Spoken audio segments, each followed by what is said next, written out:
আসসালামু আলাইকুম সুপ্রিয় দর্শক, সবাই কেমন আছেন? আশা করছি সবাই ভালো আছেন। আমাদের ইউটিউব চ্যানেল কৃষি নিউজের পক্ষ থেকে আপনাকে স্বাগতম। তো বন্ধুরা, আজকে আবার আপনাদের জন্য নতুন একটি এপিসোড নিয়ে আসলাম। তো বন্ধুরা, আজকে আপনাদেরকে দেখাবো যে বর্ষাকালে কিভাবে শশা চাষ করবেন। তো বর্ষাকালে শশা চাষ এর বিষয় নিয়ে আজকে কথা বলবো আপনাদের সাথে। তো বন্ধুরা, যারা বর্ষাকালে শশা চাষ করতে চান তারা অবশ্যই ভিডিওটি দেখবেন। এই এখানে প্রায় ৫ থেকে ৬ শতক জমি রয়েছে। এই পুরো জমিটাই কিন্তু একজন কৃষক ভাই শশা লাগিয়েছেন। তো জমিটি অবশ্যই কিন্তু একটু উঁচু জমি।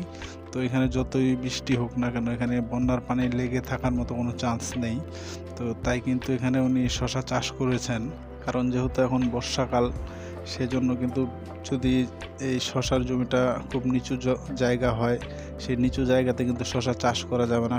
এই নিচু জায়গাতে পানি লেগে থাকলে সেখানে কিন্তু শশা কোনোভাবেই চাষ করতে পারবেন না। তাই অবশ্যই চেষ্টা করবেন একটু উঁচু জমিতে শশা চাষ করার জন্য। তো বন্ধুরা, এই শশা এই বর্ষাকালে কীভাবে উনি চাষ করলেন এবং কোন পদ্ধতিতে চাষ করেছেন, নেক্সট ভিডিওতে কিন্তু সব কিছু আপনাদেরকে জানিয়ে দেব। তো সেগুলো জানতে হলে কিন্তু অবশ্যই আমাদের চ্যানেলটিকে সাবস্ক্রাইব করে আপনাকে আমাদের পাশে থাকতে হবে। তো বন্ধুরা, আজকে এ পর্যন্তই, কথা হবে নেক্সট ভিডিওতে। সে পর্যন্ত ভালো থাকবেন, সুস্থ থাকবেন। ধন্যবাদ এবং আমাদের চ্যানেলটিকে সাবস্ক্রাইব করে রাখবেন।